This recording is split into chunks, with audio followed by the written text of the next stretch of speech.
NEET 2022 Chanakya બેચની આપણે શરૂઆત કરવા જઈ રહ્યા છીએ. Learn online feel offline concept. તો આ વેદ ક્લાસ જેને સાંભળ્યું હોય નામ તેના માટે કહી દઈએ કે આખા ભારત દેશમાં 400 થી પણ વધારે સ્કૂલ અને 15,000 થી પણ વધારે વિદ્યાર્થીઓ અત્યારે વેદ ક્લાસની સર્વિસ ઉપયોગ કરી રહ્યા છે. તો આપણે આ વેદ ક્લાસની એપ્લિકેશનમાં કયા કયા ફીચર મળે તે થોડું જાણી લઈએ. તો ચાણક્ય બેચમાં આપણે દરરોજ 2.5 કલાકનું લાઈવ લેક્ચર રાખેલું છે. આ લેક્ચરનું રેકોર્ડિંગ પણ તમને મળી જશે. આ લેક્ચરની આધારે એનું નોટ્સ છે તે પણ તમને પીડીએફ ફોર્મેટમાં એપ્લિકેશનમાં અવેલેબલ થઈ જશે.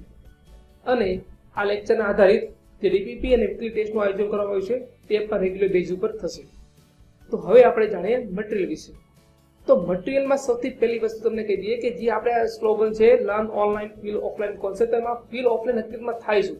તો અત્યારે જે ઓફલાઈન જે સિસ્ટમમાં આપણે ભણીએ છીએ તેમાં આપણે શું હોય છે કે કોચિંગ કે આપણા સ્કૂલ દ્વારા આપણે એક મટીરિયલ પ્રોવાઈડ કરવામાં છે અને તેના આધારે જ આપણે ભણવામાં આવે છે, બરાબર? તો અહીંયા પણ એ જ વસ્તુ બનશે.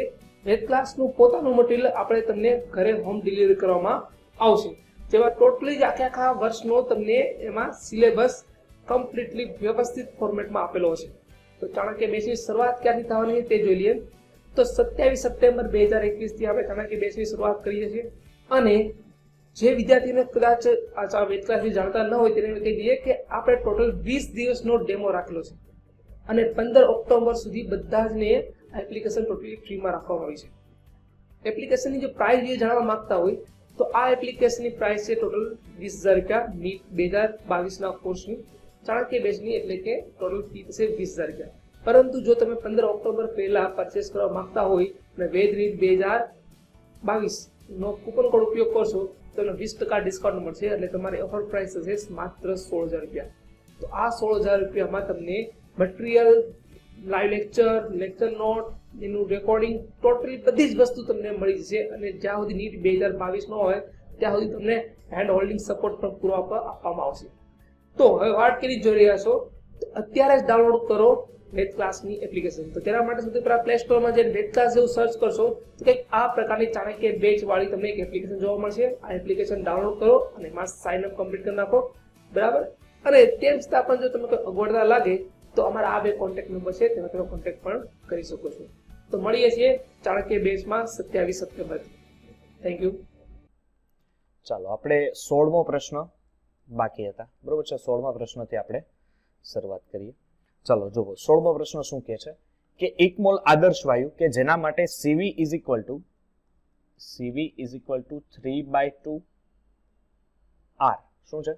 3/2 R છે. પછી એના પરથી શું છે? જો એને 1 ATM દબાણે, કેટલા? 1 ATM દબાણે ના અચળ તાપમાને, હવે અહીંયા જો ધ્યાન આપજો, 1 ATM એ છે, પછી 1 ATM CV/3R2 છે. હવે શું થાય કે એક આપણી પાસે સૂત્ર હતું સર, 1 ATM દબાણે અચળ 25 ડિગ્રી સેલ્સિયસ થી 100 ડિગ્રી સેલ્સિયસ તાપમાનનો વધારો થાય છે. તો ડેલ્ટા H નો ફેરફાર શું થશે? ઓકે, ચાલો હવે એક આપણી પાસે સૂત્ર હતું CP - CV = R. CP - CV = R. હવે એના ઉપરથી એક વસ્તુ જો, એક સૂત્ર તમારી પાસે હતું કે CP ને જો કરતા બનાવો, કોને? CP ને કરતા બનાવો તો એના પ્રમાણે R is equal to CV, R plus CV થાય. હવે R ની વેલ્યુ શું હતી? R અને CV ની વેલ્યુ શું હતી કે સર 3/2 ઇન્ટુ R. એટલે આનું જો સાદું રૂપ આપો એટલે આ થાય 5/2R.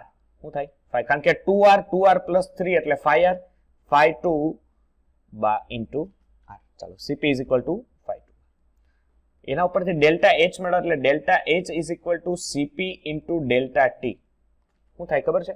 આ સર સૂત્ર ક્યાંથી આવ્યું? તમારી પાસે એક સૂત્ર હતું, ખબર છે દીકરા? ખબર હોય તો કે CV is equal to QV ના છેદમાં ડેલ્ટા T. તો QV ની જગ્યાએ ડેલ્ટા H લખી શકે, અથવા CP હોય, બરોબર છે? અહીંયા જો CP હોય તો CP હોય તો આ શું હોય? QP એટલે આપણે કરતા બનાવીએ એટલે QP ની જગ્યાએ ડેલ્ટા H એટલે ડેલ્ટા T. ડેલ્ટા H ને કરતા બનો એટલે CP into delta T. CP શું છે સર? 5/2 into R.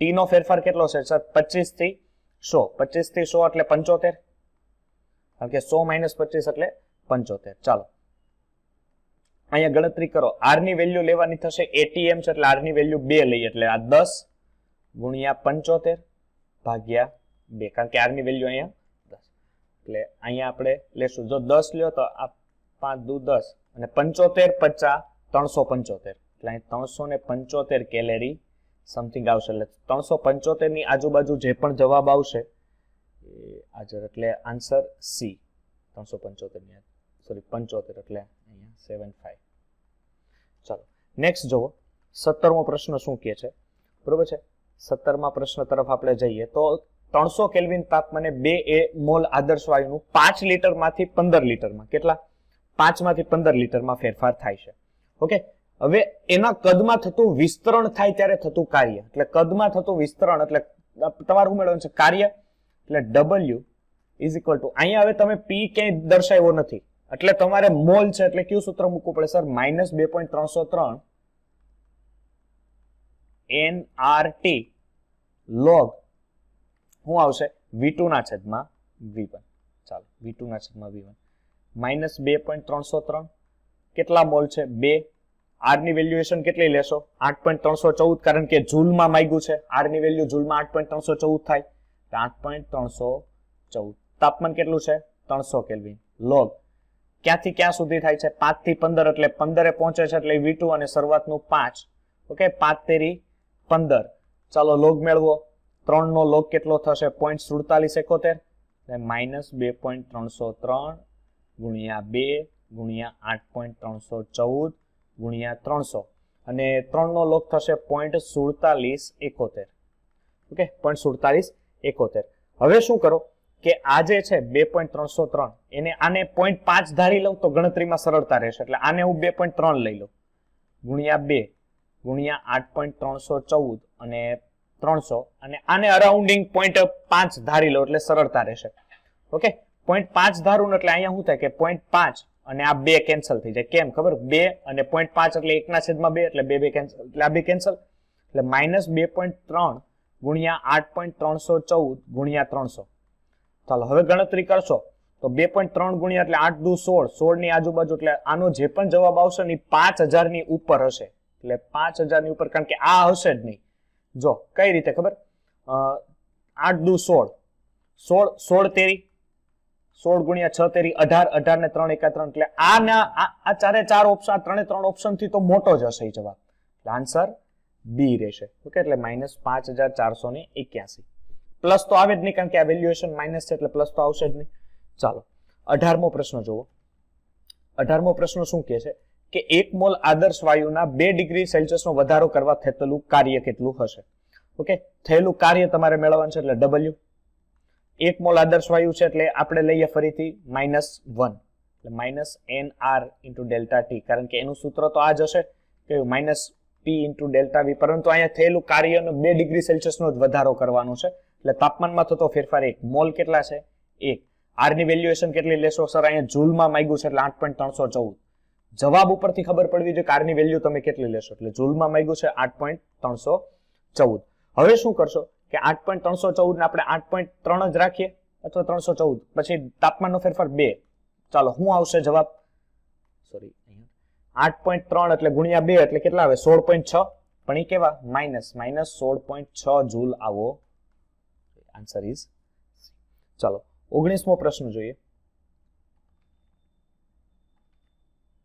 ચાલો હવે શું છે કે આ પ્રક્રમમાં એક આદર્શ વાયુ જોજો આ મસ્ત પ્રશ્ન છે એક આદર્શ વાયુ નીચે મુજબનું કાર્ય પ્રતિવર્તીય ચક્રીય પ્રક્રમ છે હવે આ ચક્રીય પ્રક્રમ એટલે A પોઈન્ટ ઉપરથી B પોઈન્ટ ઉપર જાય છે B પોઈન્ટ ઉપરથી C A પોઈન્ટ ઉપર જે દબાણ છે એને P1 B પોઈન્ટ ઉપર જે દબાણ છે એ 5P1 ધ્યાન આપજો A પોઈન્ટ ઉપરના દબાણને P1 કહેવાય B પરના પોઈન્ટના દબાણને 5P1 A પોઈન્ટ ઉપરનું કદ છે એને 2V1 અને B પોઈન્ટ ઉપરનું છે એને પણ શું કહેવાય છે 2V1 ચાલો પછી C આવો તો C પોઈન્ટ ઉપરના દબાણને શું કહેવાય છે P1 સમજ પડે છે અને C પોઈન્ટ ઉપરના કદને 5P1 ચાલો આટલી વસ્તુ વેલ્યુએશન તમને ખબર પડી ગઈ હવે તમારે શું ગોતવાનું છે કે આ થયેલું કાર્ય શું હોય ખબર છે કે આટલો જે પોઈન્ટ આ થયો ને એક મિનિટ તમને બીજા કલરથી દર્શાવું તમને વધારે ખબર પડશે આ જે દેખાય કે નહીં આટલો ભાગ આ એનું થયેલું કાર્ય છે તો આટલા કાર્યનું હું મેળવી લઉં જો હું ક્ષેત્રફળ મેળવી લઉં તો એટલામાં કેટલું કાર્ય થયું છે મને ખબર પડી જાય તો તો આલેખનું ક્ષેત્રફળ માટેનું શું થશે કે 1/2 પાયો ગુણ્યા વેધ. પાયો ગુણ્યા વેધ. ચાલો, પાયો ગુણ્યા વેધ એટલે શું થાય કે પાયો એટલે શું થાય એસી, આ એ અને સી એનું શું થયું પાયો થયું. દેખાય છે આ એ અને સી, આ શું થયું પાયો. ચાલો, પાયો કેટલો છે સાહેબ? પાયો છે એસી. શું છે? એસી. ચાલો, વેધ કેટલો છે સાહેબ? વેધ એબી. દેખાય છે આ વેધ, આ વેધ એબી, અહીંયા એબી. ચાલો, 1/2. ચાલો સાહેબ, એસી એટલે શું થશે? એસી એટલે 3v1. દેખાય છે શું થશે? 3v1, કારણ કે એ આ 2v1 5v1, કારણ કે એ બે નો ફેરફાર એટલે શું આવશે? 3v1. ચાલો, એબી એટલે શું થાય સર? એબી એટલે અહીંયા શું છે 5p1 અને p1 એટલે બે નો ફેરફાર એટલે 4p1. ચાલો, એટલે 3 અહીંયાથી શું થશે? આ 2 દુ 4 અને 3 દુ 6 એટલે 6v1 into p1. There is your answer. 6v1 એટલે આન્સર સી રહેશે. ચલો, પડશે સમજ. ચાલો, 20મો પ્રશ્ન જુઓ. 20મા પ્રશ્નમાં શું આવશે જવાબ? આ પ્રક્રિયા કેવી હશે? એક પ્રક્રમમાં પ્રણાલી દ્વારા થતું કાર્ય તેની આંતરિક ઉર્જા ફેરફાર જેટલું જ હોય છે, તો આ પ્રક્રમ સમોષ્મી પ્રક્રમ હોય. કેવો પ્રક્રમ હોય? સમોષ્મી. ને સમોષ્મી પ્રક્રમ અહીંયા નથી એટલે નોન ઓફ ધીસ આવશે આન્સર. ચાલો, નેક્સ્ટ આપણે જોઈએ શું કહે છે. નેક્સ્ટ પ્રશ્ન 21મો જુઓ કે તમારી પાસે શું આપ્યું છે કે પ્રણાલીનું તાપમાન આપ્યું છે. શું આપ્યું છે? પ્રણાલીનું તાપમાન આપ્યું છે. તો આ પ્રણાલીના તાપમાન ઉપરથી તમારે શું કરવાનું છે? કાર્ય કરવાનું છે. ઓકે, એક જ મિનિટ.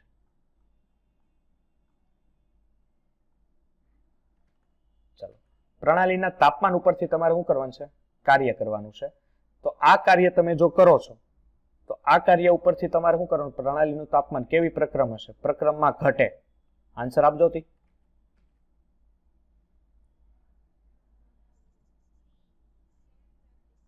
સમતાપી સંકોચન. ચાલો, 22.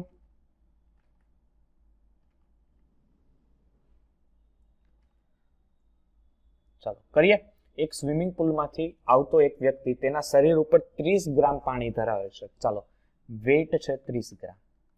જો આ પાણીનું બાષ્પીભવન માટે કેટલી ઉષ્મા એને જોશે? ચાલો, હવે એક વસ્તુ ધ્યાન આપજો કે આ લોકોએ પાણીની બાષ્પયનની ગુપ્ત ઉષ્મા આપી દીધેલી છે, એટલે ડેલ્ટા એચ ની ગુપ્ત ઉષ્મા છે 79 kg પર મોલ. ઓકે, kg પર મોલ. હવે લોકો શું કહે છે કે જો એટલે એક નોર્મલ વસ્તુ છે કે 18 ગ્રામ પાણી હોય તો એનું બાષ્પીભવન થવા માટે ઓબ્વિયસલી 40.79 ઉષ્માની જરૂર પડે. તો તમને કેટલું પાણી આપ્યું છે? 30 ગ્રામ H2O ના બાષ્પીભવન માટે કેટલી જરૂર પડે? એટલે 30 ગુણ્યા 40.79 ના છેદમાં 18. ચાલો, ભાગ ચલાવો. તો ભાગ ચલાવીએ આપણે તો 8 દુ 16, બરોબર છે.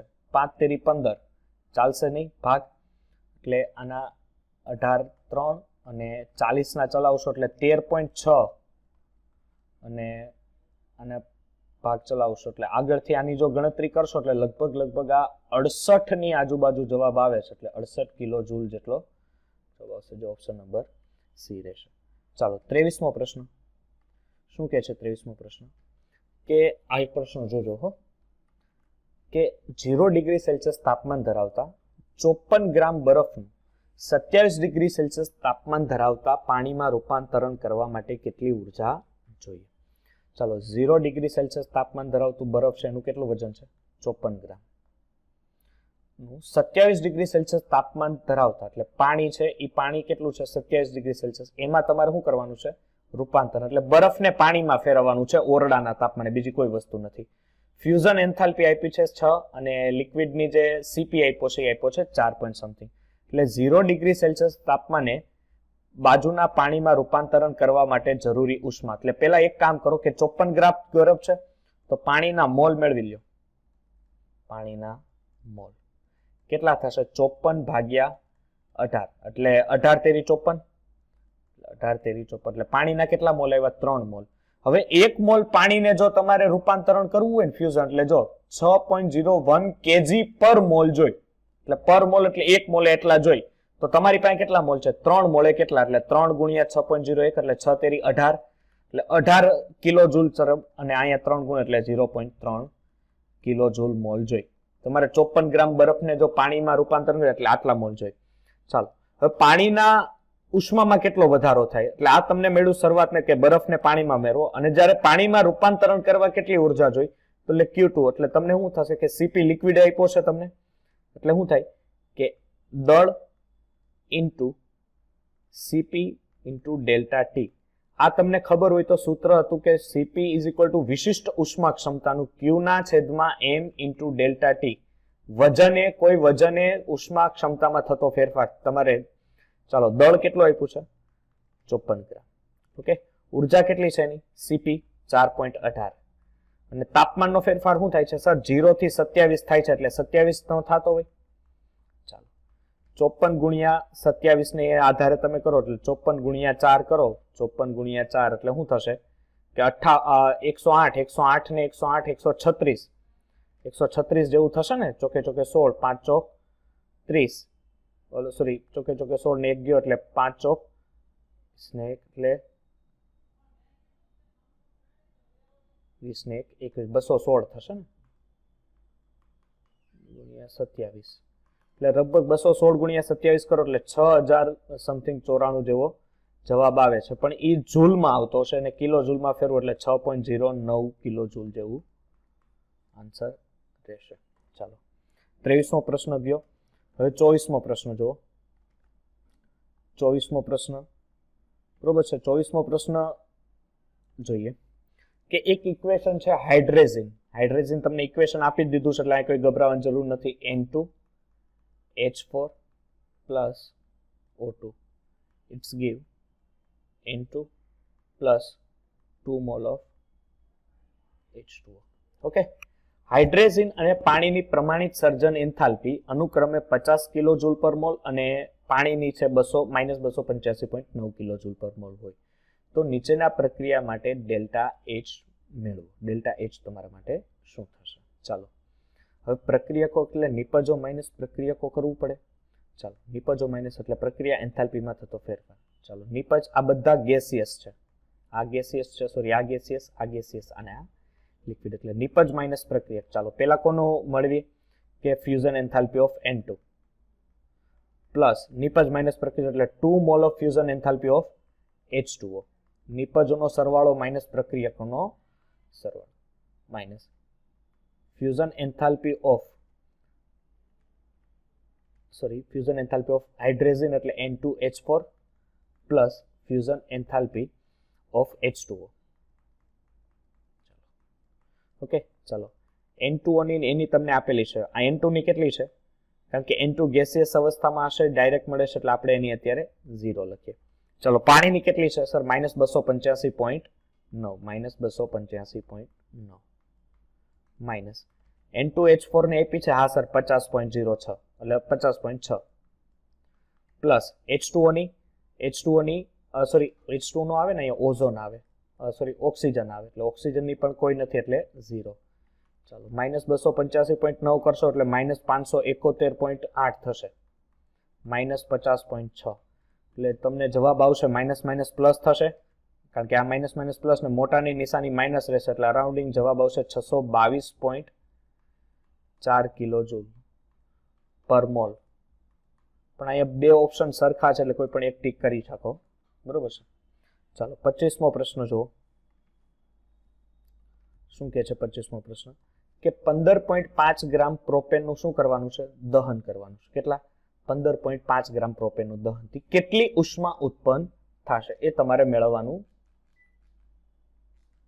ચાલો, હવે ચાલો એક સરસ મજાનું ઇક્વેશન છે, લખો C3H8 plus 5 mole of O2 it's give 3 mole of CO2 plus 4 mole of H2O. આના માટેની એ લોકોએ ઉષ્મા આપણને આપી છે delta H is equal to -22.19 kilo joule પર મોલ. ધ્યાન આપજો દીકરા, થર્મોડાયનેમિક્સના MCQ છે એક વ્યવસ્થિત જોજો. હા બોલ બેટા સુરભી. હલો,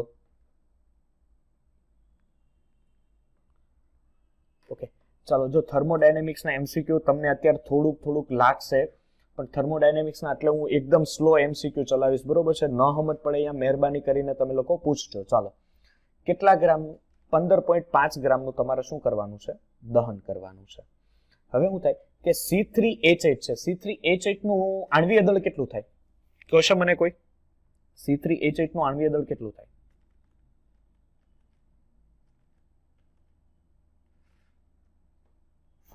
યસ, 44 ગ્રામ ઇથેન છે. આ 44 ગ્રામ ઇથેનનું દહન કરવા કેટલી ઉર્જા જોઈએ દીકરા? 2219 જોઈશે. કેટલી જોઈશે? 2219. 2219 કિલો જૂલ જેટલી જોઈશે. તમને કેટલું આપ્યું છે પ્રોપેન? 15.5. તો 15.5 ગ્રામે કેટલી? સીધો ને સરળ હિસાબ. જો રકમમાં વધારે ગૂંચવાતા નહીં, કોઈ પણ વસ્તુને જાજી વધારે વિચારીને કોમ્પ્લિકેટેડ કરવી નહીં. એટલે 2219 ના છેદમાં તમારે શું કરવું? હવે જો ચાલો, અને છેદમાં 44. ચાલો ભાગ ચલાવો. એટલે આને જો હું આને સરળતા હું કરું, આને ભાગ મસ્ત ચાલશે. કઈ રીતે ખબર? આને હું 22 કરી નાખું, 15.5, અને આને 2 કરી નાખું, છેદમાં 44. એટલે 22 દુ 44, અને 101 એટલે ગુણ્યા 2 કરશો એટલે 22. એટલે હવે તમે આનો ભાગ સરળતાથી ચલાવી શકો. 15.5 ગુણ્યા 101 ભાગ્યા 2, એટલે અરાઉન્ડિંગ એ 781 આજુબાજુ જવાબ આવશે. 781.7 કિલો જૂલ પર મોલ જેટલો જવાબ આવશે. ચાલો 26મો પ્રશ્ન જુઓ. શું છે આ? જરીક કરો તો 26મો પ્રશ્ન એઝ ઇટ ઇઝ ઉપર જેવો જ છે. 26મો પ્રશ્ન ચાલો મને કરીને કહો. હું તમને કેલ્શિયમનું આણ્વિય દળ તો તમને ખબર છે ને કેટલું છે? 40. કેલ્શિયમ કાર્બાઇડ ઉત્પન્ન કરવાનું, એટલે કેલ્શિયમ ઓક્સાઇડનું તમારે કાર્બનની સાથે પેલી પ્રક્રિયા કરવી પડે, એટલે કાર્બન સોલિડ તમારે ઉષ્મા આપવી પડે, એટલે કેલ્શિયમ કાર્બાઇડ બને. Okay, carbon monoxide. કેટલી ઉષ્માની જરૂર પડે? સર ડેલ્ટા એચ છે 464.8 કિલો જૂલની જરૂર પડે. કેટલી? 464.8 કિલો જૂલ પર મોલની જરૂર પડે. હવે શું થાય છે કે આ જે દહન પ્રક્રિયા થાય 56 ગ્રામ કેલ્શિયમ ઓક્સાઇડ હોય. કેટલો? 56, કારણ કે એનું વજન 56 ગ્રામ થાય. કેલ્શિયમનું 40 અને ઓક્સિજનનું 16. ત્યારે તમારે કેટલી ઉર્જાની જરૂર પડે છે? સર અમારે 464.8 કિલો જૂલ પરની જરૂર પડે છે. તમને કેટલું આપ્યું છે? 233. તો 233 એ કેટલા? 233 464.8 ભાગ્યા 56. હવે મારા ખ્યાલ પ્રમાણે 200 ને કેટલા થાય? તો આ 200 પોઈન્ટ થાય. કેટલા ગુણ્યા કરું? 2. જો 27 દુ 56 થશે ને?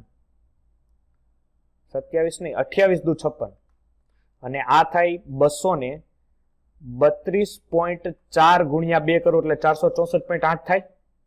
સમજ પડે છે? ચાલો, એ પ્રમાણે તમે જો ભાગ ચલાવશો તો તમને વધારે સરળતા રહેશે, બરોબર છે? એટલે એ પ્રમાણે ભાગ ચલાવીને તમે ગણતરી કરતા જાઓ ને તો વધારે. ચાલો 7 ચોક 28 થાય, એટલે 7 ચોક 28 અને 58.5 ને 8.3, એટલે એક ગણતરી કરો. 7 ચોક 28 ને ઉપરની એ પ્રમાણે ગણતરી કરો એટલે ફટાફટ આન્સર તમારો આવશે 1934 જૂલ પર જેવો, કિલો જૂલ પર જેટલો આન્સર આવશે. ચાલો હવે જો 27મો પ્રશ્ન. આ પ્રશ્ન એવો જ છે, જો તો જરીક એકવાર ટ્રાય મારો તો. પેલો છે આ પ્રશ્ન, તમારે બાદબાકી કરવી પડશે, પ્રક્રિયકો નિપજો વાળી. જો જરીક મિથેનોલ છે, મિથેનોલ આપ્યું છે ડેલ્ટા H0F. કોનું છે? મિથેનોલનું -238.7 કિલો જૂલ પર મોલ. ચાલો ક્લિયર. ની 2 મિથાઇલ પ્રોપીન સાથેની પ્રક્રિયાથી નીચે મુજબ ત્રિત, એટલે આ બે એકબીજાને સમાન છે. 3 મિથાઇલની તમારે પ્રક્રિયા કરો ત્રિત્યકની, એટલે એ આવે છે આની નિપજથી કેટલો ઇથર બને છે?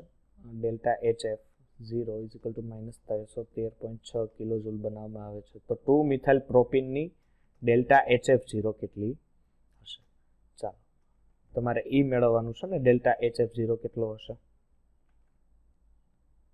ડેલ્ટા HF0 તમે આને આધારે મિથેનોલ, મિથેનોલની કેટલી છે? માઇનસ, એટલે મિથેનોલ. ઓકે, તમારે પ્રોપીનની મેળવવાની છે, 2 મિથાઇલ પ્રોપીનની, અને તૃતીયક બ્યુટાઇલની આપી છે, તમને કેટલી આપી છે? તૃતીયક બ્યુટાઇલ ઇથર છે, તો તૃતીયક બ્યુટાઇલ ઇથરની આપી છે, અહીંયા આપણે કહીએ તૃતીયક અથવા તૃતીયક ઇથર લખી નાખો. ઓકે, ચાલો આનું સૂત્ર મૂકો, ડેલ્ટા H0. ઓકે, આ માઇનસ વેલ્યુએશન થશે એટલે શું થશે કે આ બેનો તમારે સરવાળો કરવો પડશે, નિપજો માઇનસ પ્રક્રિયકો. તો નિપજમાં શું બને છે? ઇથર બને છે, તો ઇથરને આ બાજુ રાખો, આ ઇથર છે, અને આ બાજુ પ્રક્રિયકો, એટલે આ બેનો શું કરવાનો? સરવાળો. કોણ કોણ? પ્રોપીન અને મિથેનોલ. ઓકે, ચાલો ઇથરની તમને આપી છે? યસ સર, ઇથરની તો મને આપી છે. કેટલી છે? -303.6 માઇનસ. કોની મેળવવાની છે? પ્રોપીનની મેળવવાની છે, એટલે પ્રોપીનને એમ રાખવું, એટલે ડેલ્ટા FH રાખવું 0. અને મિથેનોલની કેટલી છે? -238.7. ઓકે, ચાલો હવે આ વેલ્યુએશનમાં કુલ જે એન્થાલ્પી ફેરફાર છે -57.8 છે, એટલે આને -57.8 રાખીએ. ઓકે, હવે ડેલ્ટા HF પ્રોપીનને જો હું કરતા બનાવું, એટલે ડેલ્ટા HF 0, પણ આ પ્રોપીન માટે છે, એટલે અહીં પ્રોપીન લખું. એટલે આ બાજુ આવે તો માઇનસ હતું તો શું થાય? પ્લસ થાય. -313.6 એમ નંબર પ્લસ 200, આ માઇનસ માઇનસ પ્લસ થાય એટલે 238.7, અને આ ભાઈ છે માઇનસ છે, સામેની તરફ આવે તો પ્લસ થાય એટલે 57.8. એટલે આ બેનો પેલા સરવાળો કરો અને એમાંથી -13 માંથી એને બાદ કરો, એટલે આ બેનો સરવાળો કરતા -1313.6 પ્લસ 238.7 પ્લસ 57.8 કરો એટલે 296.5 થાય. તો 296 માઇનસ 1300 એટલે 1313.6 માઇનસ 296.5. ઓકે, એક વચ્ચે 3 માંથી 6 જશે, બરોબર છે? 3 માંથી 6 જશે એટલે 3 વચ્ચે -3 વધે ને આમ તો, એટલે અરાઉન્ડિંગ આન્સર રહેશે લગભગ 17 જેટલો, એટલે -17.1 જેટલો આન્સર રહેશે, એટલે -17.1 આન્સર એ. ચાલો 28મો પ્રશ્ન જો શું કહે છે? 28મો પ્રશ્ન કે સર કાર્બન પ્લસ ઓક્સિજન, એટલે sorry carbon plus hydrogen it's give C2H4 માટે એન્થાલ્પીનો ફેરફાર ગણો. બીજી વસ્તુ કે carbon plus O2 it's give CO2, C2H5 plus H4 plus 3O2 it's give 2 mole of CO2 plus H2O, અને H2 plus 1/4 it's give H2O. હવે આ પ્રક્રિયા છે ને તમારે આખી પહેલા આમાં લખવી પડશે. કઈ રીતે તમારે બનાવવું પડે આ?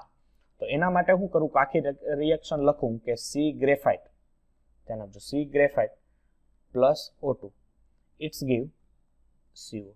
હવે શું કરું કે આનો એન્થાલ્પી ફેરફાર અહીં લખી નાખું -393.5 કિલો જૂલ. ઓકે, ચાલો બીજું શું છે કે C2 લાઈનમાં જ લખી નાખો, બરોબર છે? C2H4 plus 3 mole of O2 it's give 2 mole of CO2 plus 2 mole of H2O. આનો એન્થાલ્પી ફેરફાર છે, આ એન્થાલ્પી છે -1410.9 કિલો જૂલ. અને લાસ્ટ છે H2 plus 1/2 O2 it's give H2O liquid. Okay, ચાલો હવે આ પ્રક્રિયામાં શું કરવાનું કે આ પ્રક્રિયાનો કુલ ફેરફાર કેટલો, એટલે કઈ રિએક્શન કરવાની છે કે sir 2C plus 2H2 it's give C2H4. આ રિએક્શન તમારે બનાવવાની છે આમાં. તો હવે આ રિએક્શનને છે ને જો ભેગી કરવી હોય તો શું કરું કે સર હું પેલી રિએક્શન છે ને 2 વડે ગુણું ને તો 2 કાર્બન થાય એટલે 2C થાય, કારણ કે આ રિએક્શન છે ને. તો પેલી રિએક્શન ને કેટલા વડે ગુણું?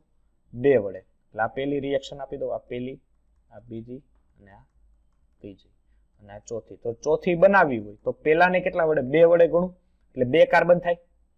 એમાંથી ત્રીજી બીજીને બાદ કરું અને ત્રીજી ઉમેરું, એટલે કે આ બે પ્રક્રિયા છે ને એમાં જુઓ ફેરફાર C2H4 તમારા માટે નિપજ છે. શું છે? નિપજ છે. એટલે બીજી રિએક્શન ને નિપજને આ બાજુ રાખવી પડે, જમણી બાજુ, અને પેલા નોલી સાઈડ કરવી પડે, એટલે 2I માઇનસ I પ્લસ 2 ત્રીજી રિએક્શન. બીજી રિએક્શનનો જો થોડોક હેવી થશે દાખલો, બીજી રિએક્શનની એન્થાલ્પીનો ફેરફાર કેટલો છે?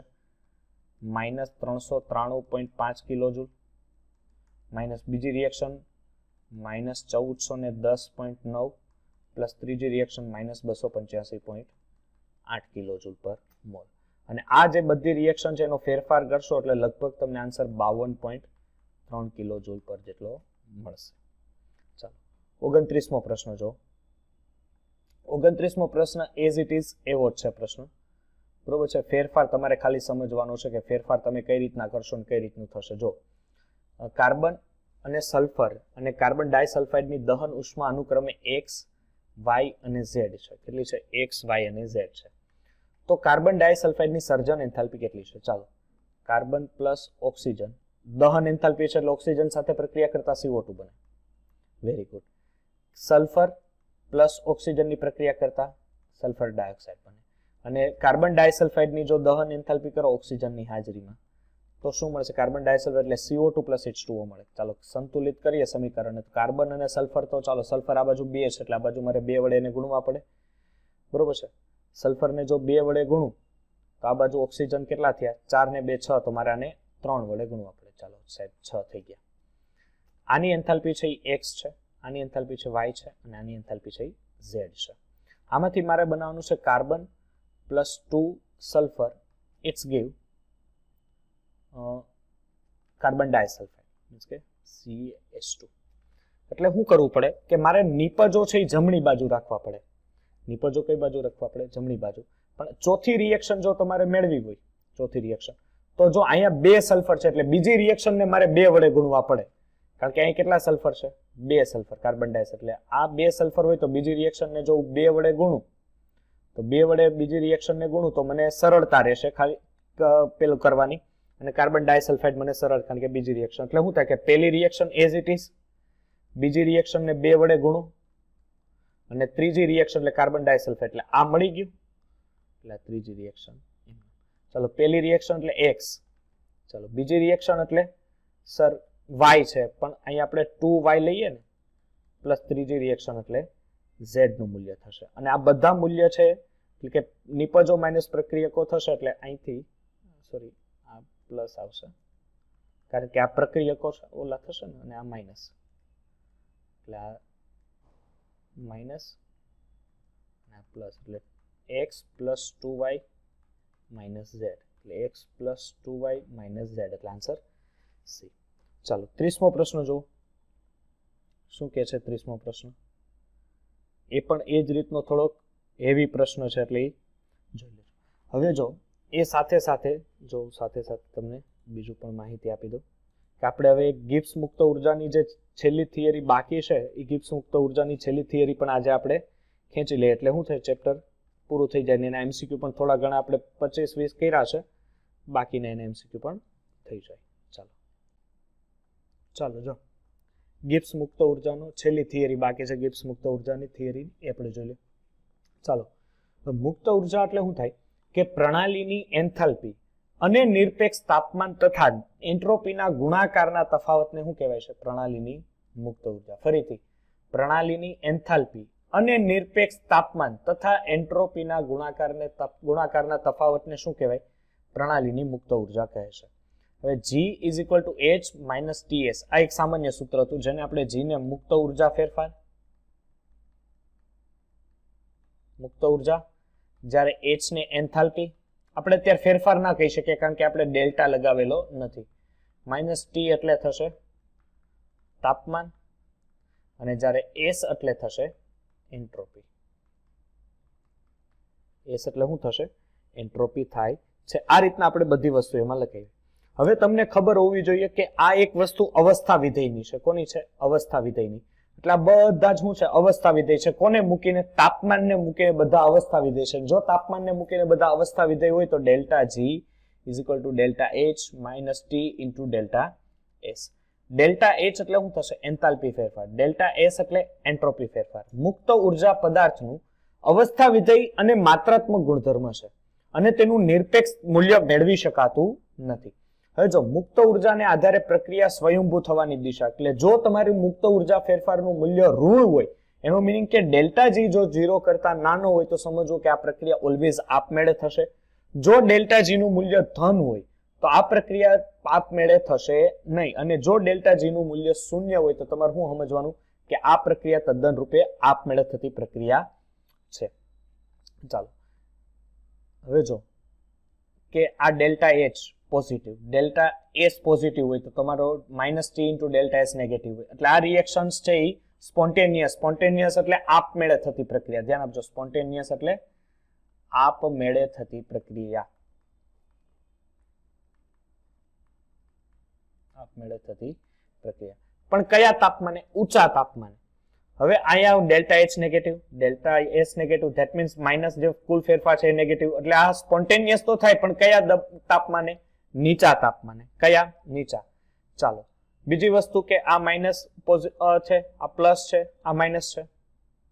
ચાલો એટલે શું થશે કે જો ડેલ્ટા એચ માઇનસ હોય, ડેલ્ટા એસ પોઝિટિવ હોય, that means minus dt into delta S છે એ નેગેટિવ હોય, તો reaction is spontaneous on all temperature. બધા તાપમાને પ્રક્રિયા આપમેળે જ થતી હશે. એટલે આ એક કોષ્ટક પણ એમસીક્યુ માટે મહત્વનો છે. ચાલો હવે શું છે કે સંયોજનની પ્રમાણિત એટલે કોઈને પણ જો શબ્દ પ્રમાણિત લાગે તો એના ઉપર 0 મૂકી દેવાનું, ચાંદલો કરી નાખવાનો એને, જો પ્રમાણિત લાગે તો. એટલે 1 મોલ સંયોજન પ્રમાણિત સ્થિતિમાં ધરાવતા તત્વોને પ્રત્યક્ષ પ્રક્રિયાથી ઉત્પન્ન થતો હોય તો આ પ્રક્રિયા થતા મુક્ત ઉર્જા ફેરફારને મૂલ્યને એ સંયોજનની પ્રમાણિત મુક્ત ઉર્જા કહેવાય છે. કે પ્રમાણિત મુક્ત ઉર્જા ફેરફાર તરીકે એમ ગણતરી કરે. દાખલા તરીકે 298 કેલ્વિન તાપમાન છે અને એક વાતાવરણ દબાણ છે, H2 અને O2 છે આપણી પાસે. 298 કેલ્વિન તાપમાન ને એક O2. વાયુને જ્યારે તમે પ્રત્યક્ષ, હવે H2 અને O2 આ તાપમાને કયા? 298 કેલ્વિન તાપમાન ને એક વાતાવરણ દબાણે બે વાયુમાં છે. એટલે એમ કહી શકાય કે સર H2 અને O2 પોતાની પ્રમાણિત અવસ્થામાં છે. ડન છે, પ્રમાણિત અવસ્થામાં છે. બીજી વસ્તુ કે 1 મોલ પ્રવાહી સ્વરૂપે પાણી બને છે. Yes sir, H2 plus O2 બંને અત્યારે ગેસિયસ ફોર્મમાં છે અને 1 મોલ પ્રવાહી પાણી બનાવે છે. એટલે એનો મિનિંગ કે આ બે 1 મોલ વપરાણા હશે. 1 મોલ વપરાઈને 1 મોલ H2 એને આપ્યું. ત્યારે એની મુક્ત ઉર્જામાં થતો ફેરફાર delta G is equal to -273 plus 13 કિલોજૂલ per mall જેટલી આવી. હવે એ પેલું મૂલ્ય કે ડેલ્ટા G નું મૂલ્ય સર 0 કરતા ઓછું આવ્યું, માઇનસ આવ્યું. અને જો 0 કરતા ઓછું મૂલ્ય આવતું હોય તો દીકરા એક વસ્તુ યાદ રાખજો કે આ પ્રક્રિયા સ્પોન્ટેનિયસ રિએક્શન છે, આપમેળે થતી પ્રક્રિયા છે. ચાલો એટલે પાણીની જો સર્જન મુક્ત ઉર્જા છે, સર્જન ઉર્જા ક્યારે તમે કહી શકો કે સર્જન ઉર્જા? હજી એક વાર કહું છું, યાદ રાખજો, સર્જન ઉર્જા તમે ત્યારે જ કહી શકું કે જો કોઈ પણ તત્વ પોતાની પ્રમાણિત અવસ્થા છે, આ પ્રમાણિત અવસ્થામાંથી જો કોઈ તત્વ સંયોજન બને છે એ એની પ્રમાણિત અવસ્થામાંથી જ બને. એટલે પ્રમાણિત અવસ્થા એટલે 298 કેલ્વિન તાપમાન અને એક વાતાવરણ દબાણેથી જ જો બનતી હોય, એક વાતાવરણ દબાણેથી જ બનતી હોય તો જ એને પ્રમાણિત અવસ્થાની સર્જન એન્થાલ્પી કહેવાય છે. જે કેટલી છે? -237.13 કિલોજૂલ. ચાલો નેક્સ્ટ આપણે જોઈએ કે એનું એક સૂત્ર છે કે નિપજોની કુલ સર્જન મુક્ત ઉર્જાનો સરવાળો માઇનસ પ્રક્રિયકોની કુલ સર્જન મુક્ત ઉર્જાનો સરવાળો. બરોબર છે. મુક્ત ઉર્જા અને દબાણ વચ્ચેનો સંબંધ શું છે કે delta G is equal to nRT ln P2 ના છેદમાં P1. હવે P2 ના છેદમાં P1 આપણને ઓબ્વિયસલી ખબર છે, બોયલના નિયમ પ્રમાણે P1 ના છેદમાં P2 હોય તો V2 ના છેદમાં V1 હોય. તો અહીંયા શું છે? P2 ના છેદમાં P1 છે તો ઓબ્વિયસલી સામે V1 ના છેદમાં V2 જશે. એટલે અહીંયા આપણે V1 ના છેદમાં V2 પણ લખી શકીએ. મોલ એટલે વાયુના મોલની સંખ્યા, P1 એટલે પ્રારંભિક, P2 એટલે અંતિમ, V1 એટલે પ્રારંભિક અને V2 એટલે અંતિમ. ચાલો હવે કોઈ પણ રાસાયણિક પ્રક્રિયા થતી હોય ત્યારે એના સંતુલન અચળાંકમાં શું ફેરફાર હોય? સંતુલન અચળાંકનું એક સૂત્ર છે કે delta Z0 is equal to -nRT ln K. એટલે અહીંયા તમારે યાદ રાખવાનું ડેલ્ટા G મારુતિ લંકા. શું? મારુતિ લંકા દેખાય છે? એક જ minute. Delta G is equal to -nRT ln K. Maruti minus એટલે માઇનસ રૂતિ RT Lanka ln K. Maruti Lanka. Delta G નું સૂત્ર શું થશે? મારુતિ લંકા. મારુતિ લંકા શું થાય? હવે જો ln ને મારે સાદા લોગમાં ફેરવવું હોય, ln ને સાદા લોગમાં ફેરવવું હોય તો સર હું કરું કે delta G is equal to -2.303. બરોબર છે. n છે એઝ ઇટ ઇઝ રહેવા દઈશું આપણે. ઓકે, અથવા n તમે લખી નાખો તો પણ ચાલશે, અથવા n 1 મોલ હોય તો ચાલે. એટલે RT log base 10. ઓકે, આ રીતના તમે log base 10 માં ફેરવી શકો. હવે આ k ની વેલ્યુએશન છે, જો હવે આપણે ભણી ગયા છો એટલે અલગ જ વસ્તુ છે કે k is equal to kp પણ હોઈ શકે અને k is equal to kc પણ હોઈ શકે. કોન્સન્ટ્રેશન અચળાંક અને પ્રેશર અચળાંક. ચાલો, જો કે ની વેલ્યુએશન 1 થી વધારે હોય, ધ્યાન આપજો, જો કે ની વેલ્યુએશન 1 થી વધારે હોય તો એને કારણે શું થાય કે ડેલ્ટા જી માઇનસ થાય. સમજ પડે કે નહીં? કારણ કે કે આ જો મોટો હોય તો આનું માઇનસ નું મૂલ્ય મોટું થાય, એટલે આ શું બને? ડેલ્ટા જી ઋણ બને. જો કે ડેલ્ટા જી ઋણ બને તો આ પ્રક્રિયા સ્પોન્ટેનિયસ મીન્સ કે આ પ્રક્રિયા આપમેળે થાય છે. ઓકે, જો કે નું મૂલ્ય 1 કરતા ઓછું એટલે આ માઇનસ હોય તો માઇનસ માઇનસ પ્લસ થશે તો ડેલ્ટા જી નું મૂલ્ય ધન થાય. જો ધન મૂલ્ય થાય તો પ્રક્રિયા ઇઝ નોન સ્પોન્ટેનિયસ એટલે કે પ્રક્રિયા આપમેળે થતી નથી. ચાલો, અને જો k ઇઝ ઇક્વલ ટુ 1 હોય, k ઇઝ ઇક્વલ ટુ શું હોય? ધેટ્સ વાય આપણે delta z0 is equal to 0 અને delta z0 is equal to 0 હોય તો આપણે આમ કહી શકીએ કે આ પ્રક્રિયા કેમાં છે? સંતુલનમાં છે. પ્રક્રિયા કેમાં છે? સંતુલનમાં છે. અને એને આધારે ઉષ્માગતિશાસ્ત્રનો આ ચેપ્ટરનો છેલ્લો નિયમ અને ત્રીજો નિયમ કે 1906 માં નન્સ્ટન નામના જે વૈજ્ઞાનિક હતા, જર્મન વૈજ્ઞાનિક, એણે જણાવ્યું કે પ્રક્રિયા સ્ફટિકમય પદાર્થની એન્ટ્રોપીનું મૂલ્ય તાપમાનના ઘટાડા સાથે ઘટતું જાય છે. તે પરથી ઉષ્માગતિશાસ્ત્રનો ત્રીજો નિયમ કે નિરપેક્ષ શૂન્ય તાપમાને સંપૂર્ણ સ્ફટિકમય પદાર્થની એન્ટ્રોપીનું મૂલ્ય કેવું હોય છે? શૂન્ય હોય છે. એટલે કે નિરપેક્ષ શૂન્ય તાપમાને સંપૂર્ણ શુદ્ધ સ્ફટિકમય પદાર્થ હોય તેના ઘટક કણોની ગોઠવણી કેવી હોય છે? એકદમ વ્યવસ્થિત હોય છે. એકદમ વ્યવસ્થિત ગોઠવણીમાં તમે એને જોઈ શકો. ઓકે, ચાલો, તો આપણે ત્યાં સુધી આપણે ઇનફ કર્યું હતું. હવે આપણી થિયરી પૂરી થઈ ગઈ છે અને સાથે સાથે હવે 30મો પ્રશ્ન પણ લઈ લઈએ. 30મો પ્રશ્ન આપણે પહોંચ્યા હતા. ઓકે, ચાલો, શું કે છે કે સર જો N2O ની સર્જન એન્થાલ્પી 82 કિલોજૂલ પર મોલ હોય, એટલે ચાલો સાહેબ, N2O ની ફ્યુઝન એન્થાલ્પી એટલે enthalpy fusion enthalpy of N2O it's 82 kilojoule per mole. વાહ સાહેબ. જો એટીએન ની સર્જન ઉષ્મા કેટલી હશે? બરોબર છે. તો ચાલો એક વસ્તુ જોવો કે N2 plus O2 it's give N2O means કે N વચ્ચે અહીંયા ટ્રિપલ બોન્ડ હશે. અહીંયા સર્જન ઉષ્મા I think reactance minus product કરવું પડશે એટલે અહીંયા બંધ. O2 વચ્ચે કેટલા હોય? ડબલ બોન્ડ હોય. આ N2O છે એટલે N2O ની સંયોજકતા આપણે કેમ પૂરી કરશું સર? N ની આ ડબલ, આ N ની આ ડબલ એટલે 4 થઈ ગઈ એટલે અહીંયા O. ચાલો પ્રક્રિયકો માઇનસ ની બાજુ કરશું. વાહ, 4 એટલે ફ્યુઝન એન્થાલ્પી પણ સૈદ્ધાંતિક રીતે પૂછી છે. ઓકે, ચાલો, આ છે ને આ મૂલ્ય છે ને એ સર્જન એન્થાલ્પીનું પ્રાયોગિક છે. તમને સૈદ્ધાંતિક રીતે ગણતરી કરીને કીધું છે એટલે ગભરાવાનું નથી. કાંઈ સર્જન એન્થાલ્પી સર્જન ઉષ્મા એટલે સર બે એક જ થયું ને.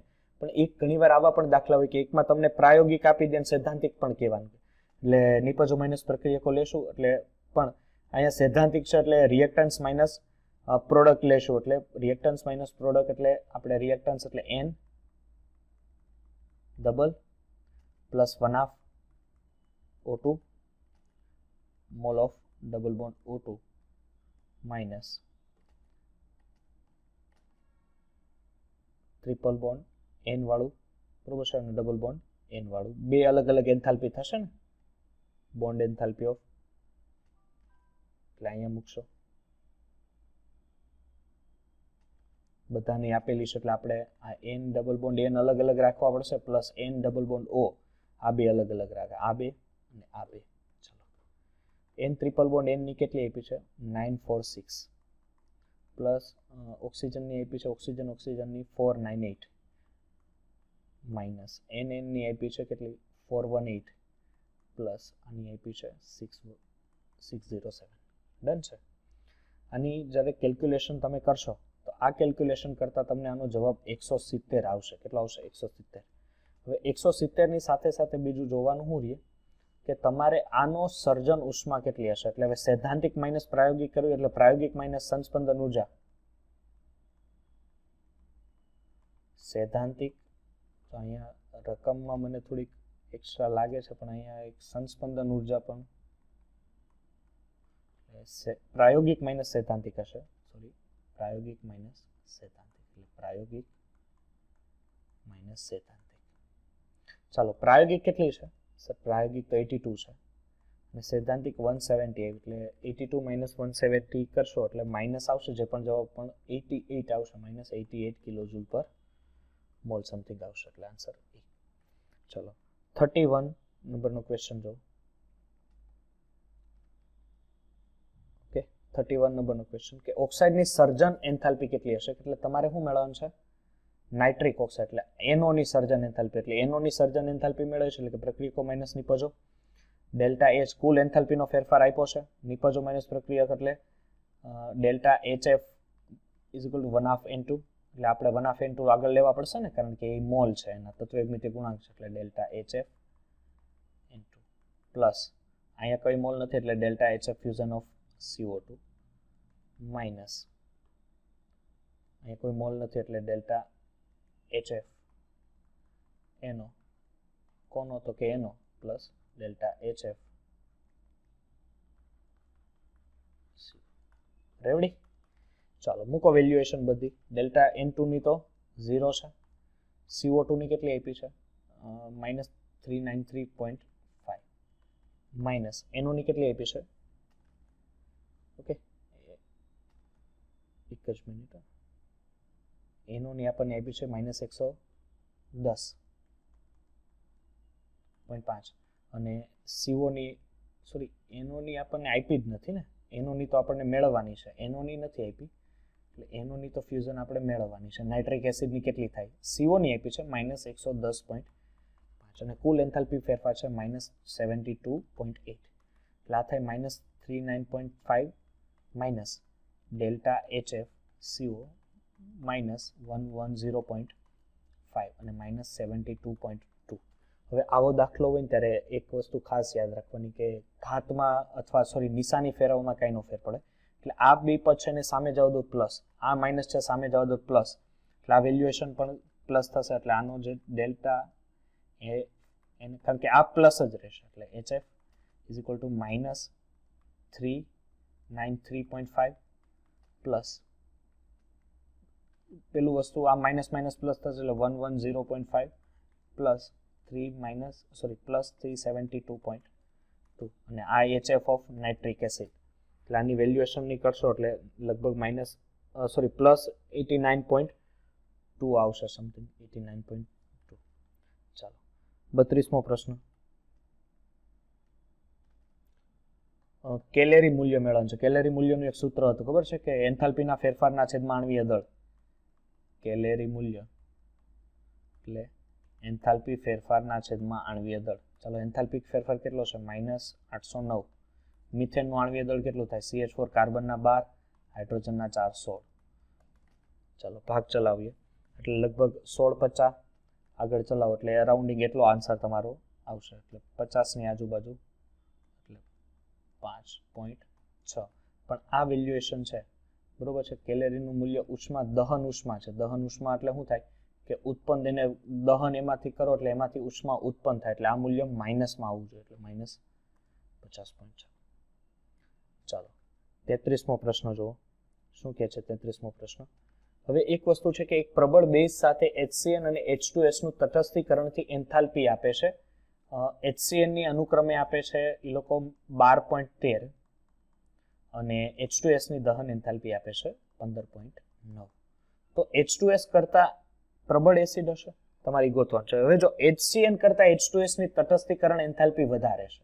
ઓકે, H2S ની કેટલી છે? 15 પોઈન્ટ જેવી સમથિંગ છે, એટલે H2S કેવો થયો? પ્રબળ એસિડ થયો. H2S કેવો થયો? પ્રબળ એસિડ થયો, કારણ કે એની દહન એન્થાલ્પી વધારે છે. અને આ કેવો થયો? નિર્બળ એસિડ થયો. ઓકે, ચાલો બીજી વસ્તુ. હવે તો HCN હવે અહીંયા શું થાય કે આટલે શું થાય કે આ પ્રબળ એસિડ હોય ને તો આનું પોટેન્શિયલ ઓફ K નું મૂલ્ય નીચું હોવું જોઈએ, કારણ કે potential of K A પ્રપોઝનલ two 1/K હોય, એટલે K એટલે શું થાય? એસિડિકતા. એટલે જો કોઈની પણ એસિડિકતા વધારે હોય, એટલે એસિડિકતા જો કોઈની વધારે હોય તો એનો પોટેન્શિયલ ઓફ K ઓછો હોવો જોઈએ, કારણ કે એ એકબીજાના વ્યસ્ત પ્રમાણમાં હોય. તો આનો ઓબ્વિયસલી H2S પ્રબળ એસિડ હોય તો પોટેન્શિયલ ઓફ K કેવો હોવો જોઈએ? નીચો હોવો જોઈએ. એટલે H2S ના પોટેન્શિયલ ઓફ K કરતા HCN નો પોટેન્શિયલ ઓફ K ઓછો હોય છે, જે તદ્દન ખોટું છે. પણ H2S ના પોટેન્શિયલ ઓફ K કરતા HCN નો પોટેન્શિયલ ઓફ K વધારે. જો આનો પોટેન્શિયલ ઓફ K વધારે હોય તો જ એની એસિડિકતા ઓછી હોય, એટલે આન્સર ડી. ચાલો 34મો પ્રશ્ન જોવો. શું કહે છે 34મો પ્રશ્ન? કે 0 ml સોરી 100 ml શું છે 100 ml 0.1 નોર્મલ H2SO4 છે. શું છે 100 ml 0.1 નોર્મલ H2SO4 છે. એને તમે 150 ml 0.1 નોર્મલ NaOH માં નાખો છો. 150 ml 0.1 નોર્મલ NaOH માં નાખો છો મિશ્ર કરવામાં, તો કેટલી ઉષ્મા ઉત્પન્ન થશે? પહેલા એક કામ કરો, એના મોલ મેળવી લઈએ. શું મેળવી લઈએ? મોલ. ચલો કોના મોલ મેળવીએ? H2SO4 ના મોલ. ચલો હવે એક વસ્તુ તમને ખબર છે કે મોલારિટી માટે આપણે લઈએ તો મોલારિટી માટે શું થશે કે મોલારિટીનું મોલના છેદમાં લીટર હોય. ઓકે, ચલો શું છે મોલારિટી ઇઝ ઇક્વલ ટુ શું થાય? મોલના છેદમાં લીટર. ઓકે, હવે તમારે મોલ મેળવવા છે એટલે મોલારિટી ગુણ્યા લીટર થાય. મોલારિટી કેટલી છે સર? મોલારિટી છે તમારી પાસે મોલારિટી સોરી શું થશે કે મોલારિટી તમારી પાસે નથી, તમારે શું મેળવવું છે? મોલ મેળવવા છે એટલે તમારી પાસે નોર્માલિટી છે પણ એને મોલારિટીમાં ફેરવું એટલે 0.2 થાય ને, એટલે ગુણ્યા લીટર 100 ml છે એટલે 100 ml 0.1 લીટર. હવે શું થાય કે આની ગણતરી કરશો એટલે આપણે આની કેલ્ક્યુલેશન કરવી હોય એટલે એ પ્રમાણે તમારે આની ગણતરી એટલે એના મોલ એ પ્રમાણે કોના મોલ? NaOH ના મોલ મેળવી લો. NaOH ના મોલ કેટલા થશે સર? NaOH ના મોલ પણ એની મોલારિટી એક જ થાય ને, કારણ કે નોર્માલિટી અને NaOH ની મોલારિટી બે એક જ થાય, કારણ કે એના માટે n ફેક્ટર એક જ હોય. તો એના મોલ મેળવી લ્યો એટલે 0.1 ગુણ્યા 0.15. રેડી કે નહીં? 0.1 ગુણ્યા 0.15 એટલે 0.015. એ પ્રમાણે આના મોલ મેળવી લ્યો એટલે શું છે કે 0.2 ગુણ્યા 0.1 એટલે શું થાય? 0.02. ઓકે, 0.02. ચાલો હવે જો એટલે આની અંદર જો હવે H+ ના મોલ મેળવવા હોય, કોના? H+ ના મોલ, એટલે એની અંદર રહેલા એસિડ એટલે H+ કેટલા છે? આ 2 છે એટલે 0.02 જણાવજો. 0.02 ભાગ્યા 2 કરવા પડે, કારણ કે એવા 2 H+ છે, આપણે એક H+ ની મેળવી છે એટલે ભાગ્યા 2 કરો એટલે 0.01 મોલ. જ્યારે NaOH ના મોલ મેળવવા હોય, NaOH માં રહેલા OH ના મેળવ એટલે OH એક જ છે એટલે આ બેના મોલ તો કેવા થશે? સેમ જ થશે એઝ ઇટ ઇઝ એટલે 0.015. હવે ધ્યાન આપજો કે મિશ્ર કરવામાં આવે એટલે કે એમાંથી શું થાય? હવે અહીંથી એક વસ્તુ ખબર પડે, આમાંથી લિમિટિંગ રિએજન્ટ કોણ થયો? ચલો શરૂઆતમાં બેના H+ લ્યો અને OH- લ્યો તો શરૂઆતના દાખલા તરીકે બેમાં 1 મોલ છે. જ્યારે પ્રક્રિયા પૂરી થાય છે ત્યારે આની પાસે 0.01 મોલ રહેશે અને આની પાસે 0.015 મોલ રહેશે. એટલે અહીંથી ચોખ્ખું ચટ વસ્તુ દેખાય કે LRC તમારા માટે લિમિટિંગ રિએજન્ટ છે. તો આ OH કેટલું વાપરશે? એટલે અહીંથી H2O બને છે. યસ, ઉષ્મા ઉત્પન્ન થશે NaOH ની ઉષ્મા એટલે H2O બનશે જ્યારે H+ નો OH મળશે ત્યારે આ 57.3 જૂલ જેટલી ઉર્જા વાપરે. કેટલી? 57.3 જૂલ જેટલી, કારણ કે પાણીની તટસ્થીકરણની ઉર્જા આટલી જ હોય. તમને આપી નથી આમાં, ખરેખર એને આપવી પડે કે પાણીની 57.3 જૂલ છે, આપવી પડે. ચાલો તો આટલા એ કેટલા? ચોખ્ખો ચટ હિસાબ મારવાનો થાય. આપણે શું હિસાબ મારવાનો થાય કે લિમિટિંગ રિએજન્ટ જેટલો આ વાપરે છે એટલે તમારે આને જ આધાર રાખવો પડે, કારણ કે 0.015 મોલ તો વપરાશે નહીં, કારણ કે લિમિટિંગ રિએજન્ટ જેટલો વપરાય ને એટલું જ OH ને વાપરવું પડે. એટલે OH ના હવે કેટલા બાકી રહ્યા સર? 0.05 બાકી રહે. એટલે 57.3 ગુણ્યા 0.01, 57.3 ગુણ્યા 0.01 કરો એટલે 0.573. There is answer 0.573 કિલોજૂલ A. અહીંયા જો H2SO4 છે. ઓકે, પહેલી વસ્તુ કે એને નોર્માલિટી માંથી મોલારિટી ફેરવવું હોય તો N ઇન્ટુ કેપિટલ M હોય. આ N એટલે શું થાય ખબર? N factor. N ફેક્ટર કેમ ગોતાય કે H2SO4 નું જો તમે વિભાજન કરો એટલે આ રીતના થાય 2H+ અને SO4 -2. તો આમાંથી કેટલા H+ છૂટા પડ્યા? 2. તો અહીંયા 2 લખવાનું. ચાલો હવે નોર્માલિટી એની કેટલી છે? 0.01. ઓકે, તમારે શું મેળવવાનું છે? એની મોલારિટી. એટલે આઈ થિંક સોરી આપણે અહીંયા ભાગ્યા કરવા પડશે નહીં? ચલો એટલે અહીંયા ભાગ્યા એટલે 0.1 ગુણ્યા 2 કરવા પડશે. એટલે છતાંય આમ તો 0.1 જ આવશે, કારણ કે એને તમે 0 કરશો એટલે 0.1 જ જેટલો જવાબ આવશે. એટલે 0.10. અને H2SO4 એ જ પ્રમાણે NaOH ના તમે કરો. કોના? NaOH ના. તો NaOH ના કરશો તો શું થશે કે સર NaOH ના 0.1 0.15 એટલે શું આવશે 0.015. NaOH ના મોલ એટલા જ આવ્યા. આ બે ના મોલ મળી ગયા. તો હવે H પ્લસ ના અને OH માઇનસ ના તમારે મોલ મેળવવાના રહીએ. તો H પ્લસ આની અંદર 2 છે પણ આપણે એક H પ્લસ નું મેળવે એટલે 0.02 ડિવાઇડ બાય 2 કરો એટલે 0.1 અને આને અંદર OH માઇનસ એમ છે એટલે એઝ ઇટ ઇઝ રાખો. હવે H પ્લસ ને OH માઇનસ ને ભેગા કરો. હવે જો બે એક મોલ ભેગા થાય ને તો પાણીનો અણુ બને ને ત્યારે 57.3 જૂલ ઉષ્મા ઉત્પન્ન કર્યું, જે આને ખરેખર રકમમાં આપવી જોઈએ, જે આપી નથી એ ભૂલ હશે એની. પછી શું છે કે 0.01 અને 0.015 તો આમાંથી લિમિટિંગ રિએજન્ટ આ થયો એટલે આ જેટલો વપરાય એટલું જ OH માઇનસ ને વપરાવવું પડે. એટલે એટલું જ વપરાય ને એનો ગુણાકાર કરો કે આટલા એક કેટલા ત્રી રાશિ મૂકો એટલે 57.3 ગુણ્યા 0.0 કરો એટલે 57.3 ભાગ્યા 100 એટલે આ બાજુ 0.2 ખસે એટલે 0.57 જેટલો આન્સર રહેશે.